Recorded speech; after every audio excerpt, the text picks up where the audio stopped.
In 1950, a nursery in Miami bred a houseplant and named it after the Amazon, even though it had never been within 3,000 miles of the rainforest. But, houseplant collectors didn't seem to mind. By 2020, the genus had become a collector's obsession, with variegated versions selling for thousands of dollars, while halfway around the world, wild populations were being stripped into extinction. I'm Megan Brame, and on this episode of The History of Plants, we're following the complex history of the Alocasia genus, a group of plants with one of the oldest human-plant relationships on record, from survival food to Instagram aesthetic. It's survived 24 million years of chaos, but almost didn't make it to the 21st century. Its story begins in the Miocene rainforests of modern-day Borneo, where, amidst tectonic plate shifts and rising seas, the first Alocasia leaves unfurled in the shadows of the canopy.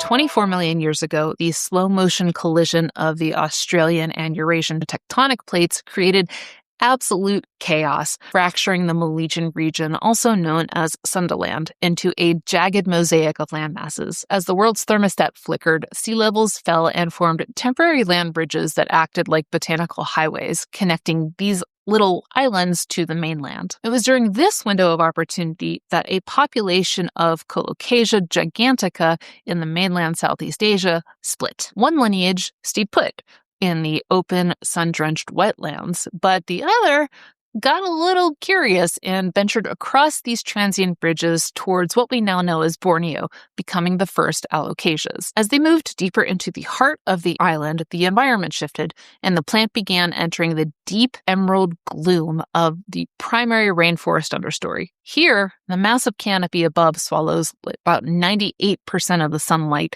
leaving only tiny flecks to reach the forest floor. To survive in that dim understory required the plant to undergo a massive architectural reinvention. As you've probably figured out, because you're watching this, which shows you're brilliant, plants adapt to new environments by evolving different leaf shapes, coatings, and structures. Most Colocasia have what's called peltate leaves, shield-shaped with stems attached near the center, and are optimized for open wetlands. But Alocasia needed to catch fleeting sunflecks in near-total darkness, so the genus evolved arrow or spear-shaped leaves with stems that attach at the leaf notch, letting them stand upright like solar panels, while their waxy coating prevented that wet, damp climate from overloading the plant system with too much water, which can eventually lead to rot. Once they settled into Borneo, the land itself began to move in a slow, counterclockwise direction, spinning like a massive tectonic gear and pushing new mountain ranges into the path of monsoonal winds. These shifting microclimates, from drenched slopes to dry rain shadows,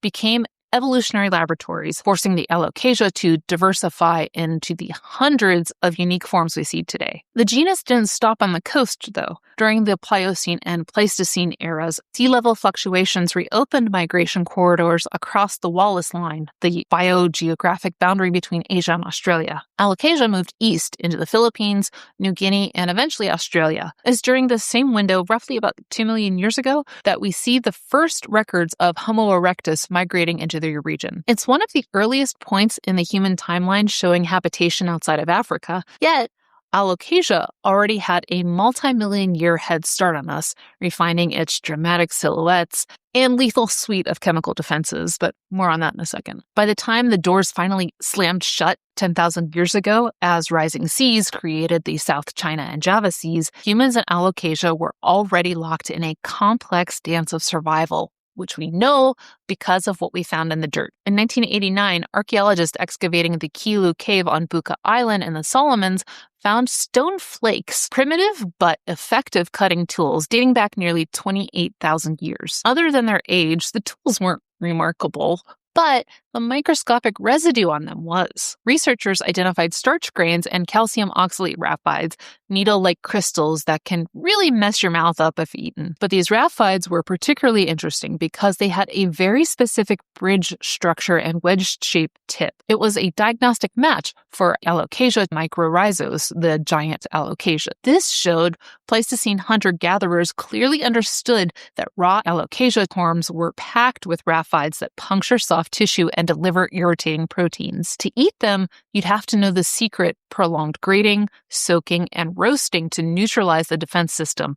It's one of the first times we see an advanced level of plant processing for consumption. The evidence at Kilu Cave isn't an outlier, though. Similar residues have been found on artifacts at Nila Caves in Borneo and Ile Caves in the Philippines, suggesting Alocasia became a reliable caloric reserve for our ancestors long before formal agriculture had ever began. If you're also into plants that are full of crazy archaeological, chemical, and cultural histories, then be sure to subscribe because we do this every episode. But gathering wild Alocasia wasn't just the beginning. As human societies expanded across maritime Southeast Asia and into the Pacific, we think somewhere around 5,000 years ago, the plant went with them, learning how to thrive in the ecological disturbances humans created.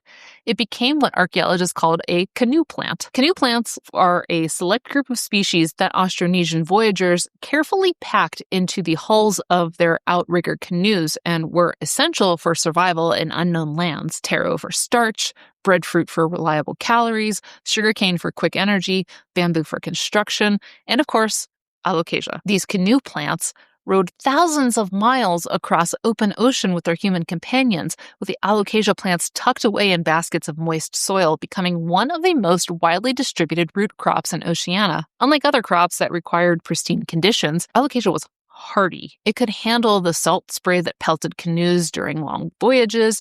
It grew in poor volcanic soil and required minimal maintenance once established, despite your record with it as a houseplant. I see you. I understand. If a typhoon wiped out your primary taro crop, Alocasia would still be standing. It became what anthropologists called a famine plant. Not the crop you wanted to eat every day exactly, but the one that kept you alive when everything else failed. But as these plants took root in their new homes, the relationship changed. In the thousands of years that followed, the Alocasia climbed out of the damp, dark rainforests of the Pleistocene and into the sacred, high-status gardens of tribal royalty. The plant that once kept us alive in caves was about to become a global symbol of power, mystery, and eventually, obsession. We know Alocasia moved with people because language moved with it. Linguists have reconstructed the Proto-Austronesian root word "birok," which referred specifically to Alocasia mycorrhizos. As Austronesian speakers migrated across thousands of miles, the word evolved, but stayed recognizable. In the Philippines, it became biga. In Malaysia and Sumatra, bira. In Fiji, via. In Hawaii, ape. In Tahiti, people recognized several varieties: apeoa, haparu, maota, and oahera, each with different growing conditions. This linguistic trail is essentially a cultural roadmap showing us exactly where the plant and the people who carried it went. But even the so-called good varieties required grueling processing. The Hawaiians even had a proverb for it, which, I hope I get right. I apologize if I don't. I know ika ape ha maneo no ka nuku. I apologize. I tried my best. It translates to "the eater of ape will have an itchy mouth," referring to those calcium oxalate raphides. So why bother? Well, in the Pacific, food security was a higher priority than preference. Their primary staple was Colocasia esculenta, true taro. It's softer and easier to eat, but it requires consistently damp paddies. Meanwhile, Alocasia grew in marginal zones, hillsides and forest edges where you couldn't get water. Plus, in a region where a single cyclone could wipe out the entire taro crop in hours, a backup plan like a stash of Alocasia meant the difference between life and death. Beyond calories, the plant protected spiritual security. In Hawaii, Alocasia mycorrhizos was a guardian planted around homes to repel malevolent spirits. In the Philippines, this relationship was more practical. Alocasia wenzelii was used as a living medicine cabinet, with its juices applied as an antidote for insect bites and itchy skin, which is kind of ironic considering its own internal itchy defenses. Back in the heart of Borneo, the Dayak Benuak people took this spiritual connection a step further. They used the plant in soul exchange rituals. If a person was sick and believed their soul had been snatched by a spirit, an alocasia was used as a substitute, a physical vessel to negotiate with the spirit world and bring the human soul back home. This idea of a plant as a vessel of luck and resilience moved north into China. Alocasia cucullata, the Buddha's palm, became a staple of the Lunar New Year, believed to catch good fortune in its upright leaves. In feng shui, Alocasia longoloba is still used today to represent prosperity and resilience. Its ability to thrive in the dark understory of a forest is seen as a powerful metaphor for maintaining wealth and strength through difficult times. While these cultures treated Alocasia as spiritual insurance, Aboriginal Australians wove it into the dream time, the ever-present spiritual reality in which ancestral beings shaped the world. In the coastal rainforests of eastern Australia, Alocasia brisbaneensis and Alocasia mycorrhizos are known as the kunjavoi. Kunjavoi was said to be one of the first plants to emerge after the Sun Mother glided across the bare earth to wake the sleeping spirits. It also became a vital marker in songlines, the vocal rhythmic maps used to navigate the continent. For a traveler, finding the kunjavoi was finding the green ears of the earth, a signal that they were approaching a permanent water source. But the plant also served as a lesson in patience. The oral traditions of the Bundjalung people speak of the kunjavoi as a trickster, a plant that offers a flat, tempting root to the hungry while hiding what feels like 1,000 spears, and only those who respected the long, careful process of roasting and soaking could survive the plant's sting. In Southeast Asia, the plant's weights were more spiritual than caloric. In Buddhist temples, Alocasia cucullata guarded pathways, its leaves mimicking the protective hand gesture of the Buddha. In the Philippines, Alocasia sanderiana became known as the crease plant, with its waxy leaves mirroring the crease, the ceremonial dagger. Folklore here also treated the plant as a no trespassing sign. Massive Alocasia stands were believed to be the umbrellas of the Agta, giant shadowy forest spirits. To stumble into a patch was to realize you had left the human village and entered into the spirit's domain and would need to negotiate your way back. This aura of mystery and giant forest spirits may have even bled into how we picture Western fairy tales. Some modern plant writers like to imagine that the magical stalk in Jack and the Beanstalk isn't a flimsy bean vine, but an alocasia. If you look at a mature specimen, it's kind of easy to see why. Instead of a thin twiner, it builds a thick, upright trunk with massive canopy-reaching leaves that look engineered for a giant's garden. It captures that same sense of impossible speed and scale the story describes, a Miocene relic that feels like it belongs in a world above the clouds. Personally, I find that a little dubious, but who knows? Anyhow, by the mid-1700s, the West had discovered the alocasia, and botanical explorers were sending pressed leaves back to institutions like Kew Gardens in London. With its unique leaf structure and importance to Oceania, alocasia was impossible for the Westerners to ignore, but it needed a formal identity. In 1832, it was formally described by Heinrich Wilhelm Schott, the director of the Imperial Gardens at Schönbrunn Palace in Vienna. Schott was a classical scholar and a bit of a dry academic wit. He took the existing Greek word for taro, colocasia, and added the prefix a, meaning not. So the genus name, Alocasia, meant the Not-Taro. But it was in London that Schott's scientific passion sparked a full-blown Victorian craze, turning the Alocasia from a survival food and spiritual guardian into an exotic trophy for the elite. To own a massive, pristine Alocasia was to prove that you had the money to keep a piece of the Philippine jungle alive in the middle of a London winter, which is no small feat. Wealthy industrial titans competed to see who could grow the most architectural specimens in their stove houses. These were the hottest sections of the conservatory, named for the massive coal-fired stoves that were required to maintain the sweltering stove heat these plants needed to survive the English climate. Classified as stove plants, Alocasia became the Victorian equivalent of a supercar. Very difficult to maintain, expensive to house, and a clear signal of global reach. Chelsea-based James Veitch & Sons became the world's most famous nursery by capitalizing on this obsession, hiring plant hunters to trek through Borneo and the Philippines searching for new Alocasia and Nepenthes pitcher plants. The shift was complete. The plant had moved from the survival pits of the Pacific to the parlors of the West, valued now for its beauty rather than its resilience. But that transformation came with a cost. The chemistry that made Alocasia a test of knowledge, the 1,000 spears in its heart, was about to become a scientific puzzle in the lab. To understand why the Hawaiians spoke of itchy mouths and the Bundjalung warned of spears, we have to move past the folklore and look through a microscope. The spears are calcium oxalate raphides, needle-shaped crystals that pack the corms, stems, and leaves of every Alocasia species. Under a microscope, they look like tiny glass javelins bundled in specialized cells called idioblasts that act as delivery systems. Each raphide is coated with irritating proteins and enzymes that trigger intense inflammation.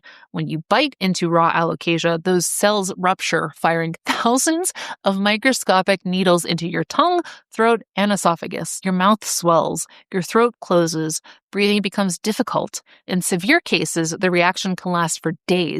It's a defense mechanism millions of years in the making, designed to make herbivores think twice. So, how did humans figure out how to eat it? The answer is time. Traditional processing methods across the Pacific and Southeast Asia show a common thread: prolonged heat and acid. In Hawaii, corms were roasted on underground ovens for up to 24 hours, then pounded and mixed with acidic fruits like tamarind or citrus. In Papua New Guinea, they were boiled, drained, boiled again, and then soaked in running water. In Aboriginal Australia, the Bundjalung would roast the corms, peel them, and then let them sit in woven baskets submerged in creeks for days. The heat breaks down the idioblast cells, while the acid dissolves the calcium oxalate crystals. What's left is starch, bland, safe, boring, but edible. Like I said before, it's one of the oldest examples of multi-step food processing in human history, but it only works if every generation passes down the exact sequence. Skip a step or rush the timing and the plant punishes you. But here's the twist. Those same spears are now being studied as a potential advantage. Researchers have found that raphides can enhance the delivery of topical medications, essentially hijacking the plant's defense system to push therapeutic compounds deeper into tissue. The weapon becomes the tool.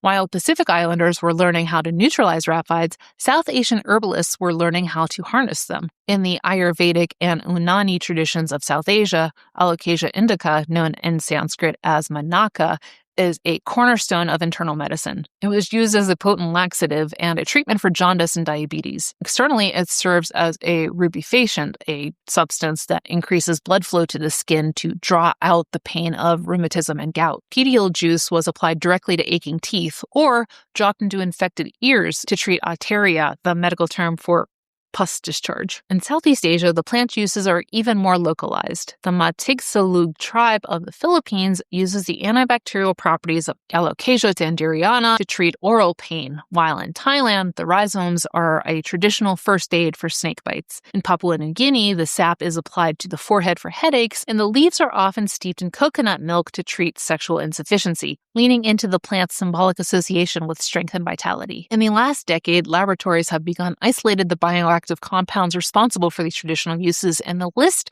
is crazy extensive. Alocasia species are rich in flavonoids and phenolic compounds, which contribute to the plant's antioxidant and anti-inflammatory profile. So it makes sense that mashed Alocasia leaves reduce swelling when applied to inflamed joints. But the real breakthrough is Alocasia genocide B. This compound, isolated from certain species, has shown high-quality cytotoxic activity in laboratory settings, meaning it has significant potential as an anti-cancer agent. In Bangladesh, preliminary studies have begun to validate the plant's traditional use for diabetes, identifying specific mechanisms that help regulate glucose metabolism. Also on the diabetes front, preliminary studies have validated the anti-hyperglycemic effects reported in Bangladeshi folk medicine. Extracts of Alocasia indica and Alocasia mycorrhizos appear to regulate glucose metabolism in animal models, suggesting the presence of compounds that help manage blood sugar. Even the antibacterial claims are holding up. Studies on the Sanderiana, indica, and mycorrhizos species have shown significant antimicrobial activity. Meanwhile, Alocasia fornicata and Alocasia discipinans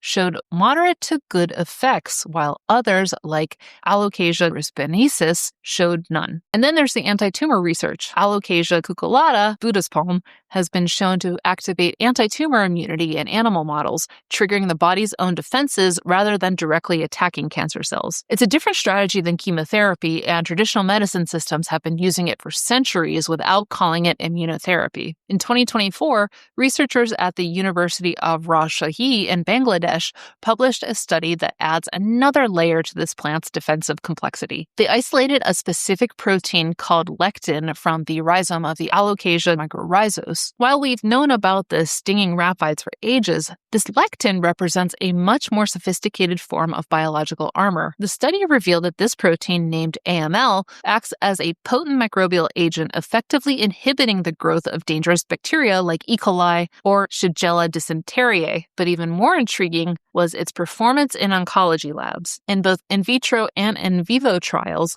the lectin demonstrated the ability to suppress the proliferation of human lung cancer cells and specialized carcinoma cells in mice. By disrupting the life cycle of these cells, the plant's natural defense proteins are now being eyed as a potential blueprint for next-generation antibiotics and cancer therapies. Side note, these scientific papers and studies I feature are always chock full of so much data that it can get really overwhelming, especially if you're like me and not a traditionally trained scientist. That's why I'm a big fan of this episode's sponsor, Brilliant, an online learning platform that teaches complex ideas through interactive, bite-sized lessons and puzzles. I've been taking their scientific thinking course so that I can better understand what these studies actually say.